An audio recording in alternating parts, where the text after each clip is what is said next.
دویچه وله سرنخ. پنجشنبه شب و وقت سرنخی تازه از دویچه وله صدای آلمان. من شهرام احدی. سرنخ این هفتمون اختصاص داره به شاهین نجفی، رپر محبوب پرطرفدار ایرانی و آلبوم جدیدش که در راهه.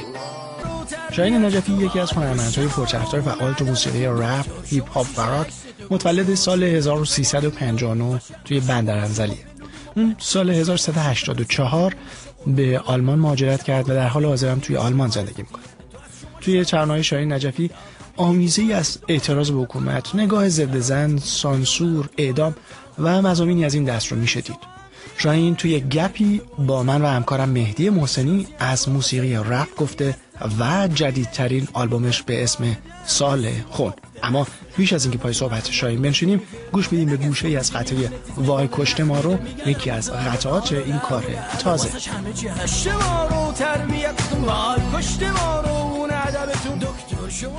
شاهین جان خیلی ممنون که دعوت برنامه سرنخ دویچه وله رو قبول کردی، اومدی سرنخ همراه ما هستی. ما دوست داشتیم که تو این برنامه از گذشته و حال و شاید از آینده صحبت بکنیم، ولی از حال شروع میکنیم و آلبومی که قرار به زودی منتشر بشه، اگه اشتباه نکنم سپتامبر سال گذشته بود که آلبوم ایلوسیون منتشر شد. خیلی سریع آلبوم بعدی قرار در بیاد ها با این حساب. تا الان سیستم اینجور بوده که ما سالی یه دونه آلبوم بیرون دادیم، به همین دلیل دیگه این اتفاق داره میفته. قطعاتی که قراره تو این آلبوم بیان قطعاتی هن که کاملا بعد از ایلوسیون ساخته شدن یا هستن مثلا بینابینش کارهایی که مثلا میتونست تو آلبوم قبلی هم بیاد ولی جا نبود یا به اون کانسپت نمیخورد؟ دقیقاً ما چند تا کار داریم که اصلا مربوط به پیش از ایلوسیونه. من به شدت نسبت به اینا مشکوک بودم و اطمینان نداشتم که اینا رو منتشر بکنم یا مثلا توی ایلوسیون بیارم که نیاوردم. این شک تو به مضمون برمیگشت، به ساختار، به مضمون کار، به اون سیستمی که من تازه داشتم روش کار میکردم در کنار به اصطلاح کارهای دیگه و شرایط اجتماعی خاصی که به هر حال اتفاق افتاد. ایلوزیون خودش باز هم دچار تغییر شده بود بنا به اتفاقاتی که اون موقع افتاده بود بعد از انتخابات. در نتیجه اصلا دیگه موضوعیت نداشت که ما مثلا کاری مثل وای کشته ما رو که خب یه کار تقریبا طنز با مضامین مختلف توی ایلوسیون بیاریم. یه چیزی که خب طبیعتا اینجا آدم از خودش میپرسه، شاید یه سری از ترانه‌های رپ چون تمام بارشون نه ولی بار خیلی مهمیشون کلامه، این کلامه که اونا رو میکشه و شاید موضوعی که به یک مقطع خیلی خاص برمیگرده. آیا این خطر، چون اگه دارم فکر می‌کنم مال یه سال و نیم پیش باشه، آیا این خطر وجود داشت که مثلا تاریخ مصرف داشته باشن بگن اونجور بروز نیستن؟ نه، بحث اصلا سر تاریخ مصرف داشتن کار نیست، چون من معتقدم به هر ترتیب هر کاری تاریخ مصرف داره، فقط تاریخ مصرف ها کوتاه و بلند هستن. به هر ترتیب من فکر میکنم 3 تا مسئله توی این کاری که ما داریم انجام بدیم. یه موضوع مسئله بود، یه دونه بحث دیگه کلام بود و دیگری خود موسیقی. ما کنسپتی که اون بحث کلی که در رابطه با موسیقی ایلوزیون مثلا داشتیم نزدیک شدن به موسیقی فاخر بود، نزدیک شدن به یک ارکسترال کوچک بود و شسته رفته. دقیقاً تو کلام همین رو رعایت کردیم. در رابطه با موضوعها تقریبا همین گونه بود و به همین دلیل بعضی از کارها بود که عموماً اصلا هیچ ربطی دیگه به این داستان نداشت. آلبوم جدید قرار چند تا آهنگ توش بیاد؟ مطمئنا تا 10 تا میتونیم کار بذاریم توش. ترانه هایی که برای این آهنگا انتخاب کردی رو همشون خودت سرودی یا کسی دیگه هم بوده ترانه کسی دیگه رو خوندی؟ در واقع این آلبوم رو با چند پروژه شروع کردیم. یکی از این پروژه ها مشارکت هنرمندای دیگه بود. عموما رپرایی که تا الان شانس یا موقعیت اینو نداشتن که بتونن کاراشون رو پخش بکنن. ما یه پروژه گذاشتیم و گفتیم که هر کسی که فکر میکنه این استعداد داره، این تواناییشو داره، کارها رو بفرسته برای ما با ترانه و به اصطلاح ضبط خودشون و ما از بین اینا انتخاب میکنیم. حدود 40 تا کار برای ما فرستاده شد که ما در نهایت 2 تا کار رو انتخاب کردیم. یه کار احتمالاً یه رپر جوونه که الان خودش یعنی در عرض همین 2-3 ماه اومده آلمان و مستقر شده که با هم دیگه مشترک کار میکنیم و یه ترانه دیگر رو از بچهای داخل ایران که 2 نفر هستن.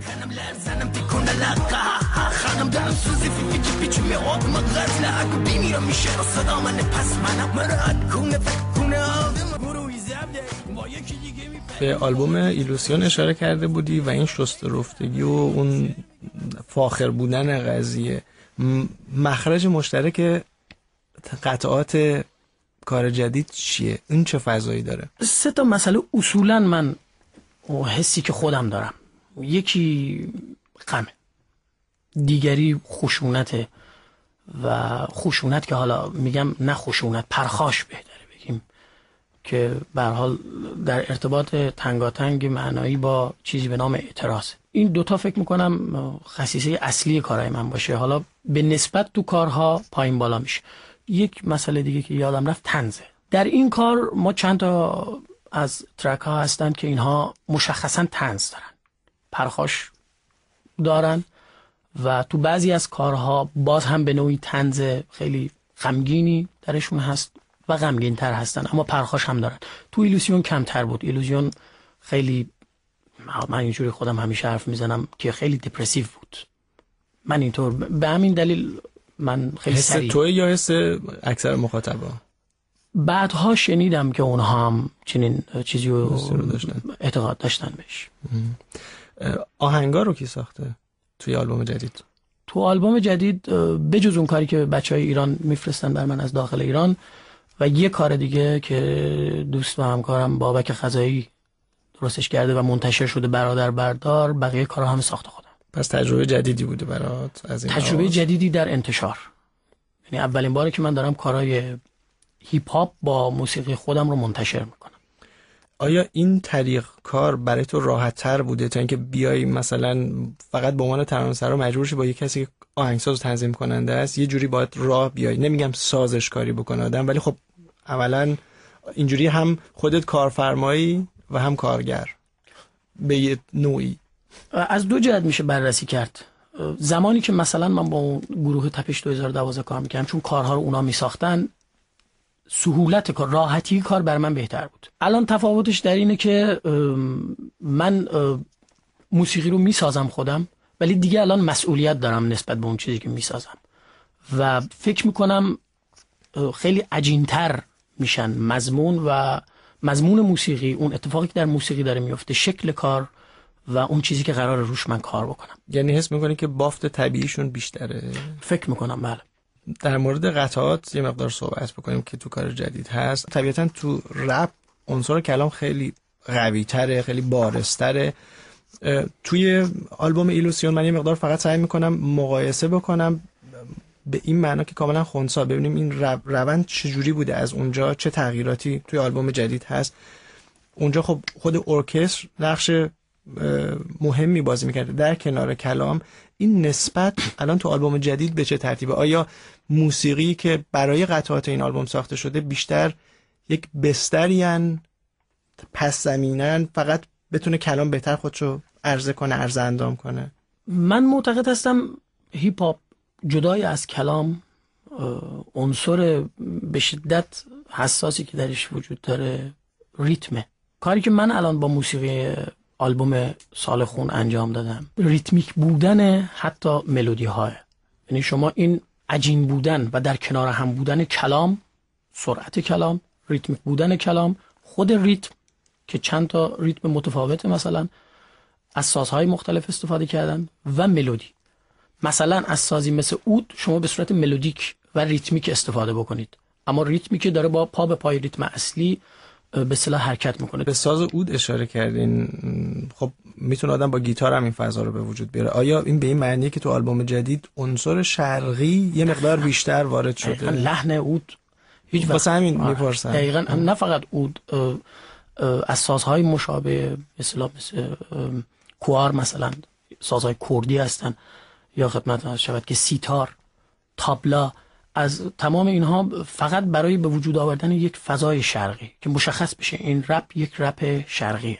اسم آلبوم جدیدت چیه و اگه چند تا از آهنگایی هم که اسمشون رو بگی یا توضیح بده درباره‌شون، اونم فکر میکنم جالب بشه.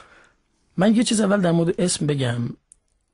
ما برای اولین بار، همه میگن با جرأت، من بدون جرأت چون مطمئن نیستم، اما فکر میکنم که برای اولین بار در موسیقی ایرانی ما اسم آلبوم رو، انتخاب اسم آلبوم رو به عهده مخاطب گذاشتیم. یعنی این اسم سالخون رو مخاطب ها انتخاب کردن توی فیسبوک، توی وبلاگ و از طریق ایمیل.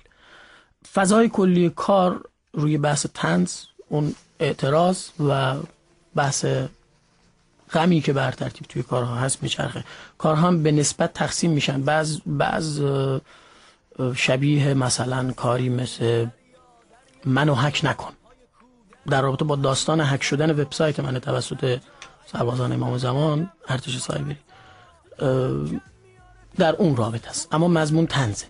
کار دیگه‌ای مثلا هست به نام همجنس که این کار در رابطه با دگرباش هاست، همجنس، اما نه با اون نگاه کلیشه‌ای.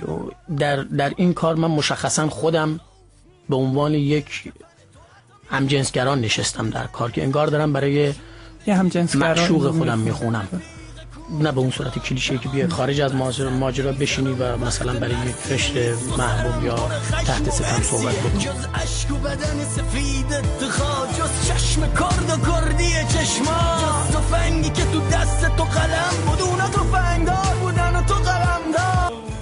یه ترانه هم تقدیم شده به فرزاد کمانگر. یه قسمت از این ترانه به زبان کردی، خب طبیعتا آدم میتونه حدس بزنه چرا، یعنی میدونه، یعنی دف توش هست، در واقع این کاملا فضای کردی داره، خود آهنگم فضای شرقی داره. اینکه خودت اهل تهران نیستی، در واقع از شمال میای، ذهنتو حساس‌تر میکنه یا تو رو رغبتتو بیشتر میبره بالا که از این زبان از چیز دیگه استفاده کنی؟ من اصلا به این تعبیر رپ فارسی معتقد نیستم. این یعنی شما نادیده گرفتن یک رپر کرد، یعنی نادیده گرفتن یک رپر ترک. رپ فارسی اصلا به این معنی نمیده. میتونی بگی رپ کردی. همه با هم، اگه همه جزو ایران هستن، رپ ایرانی میشه بگی، ایرانیه.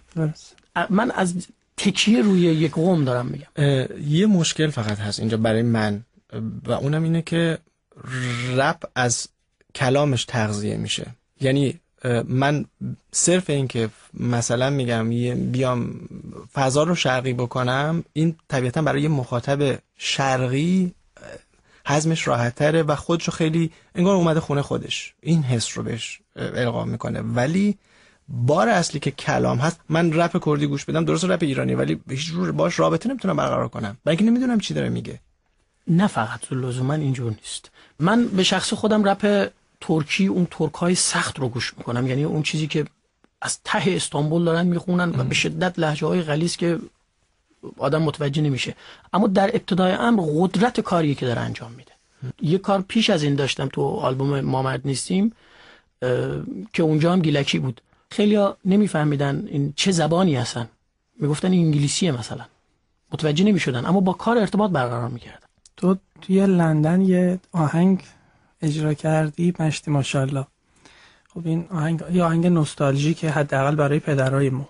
فروغی وقتی این آهنگو اجرا کرده توی زمان شاه توی ایران، با این مضمون که به سیستم حاکم به نوعی انتقاد داشته وارد میکرده در قالب این ترانه، و این ترانه شده به نوعی زبان اعتراض اون جامعه‌ای که نمیتونسته رک صحبت کنه.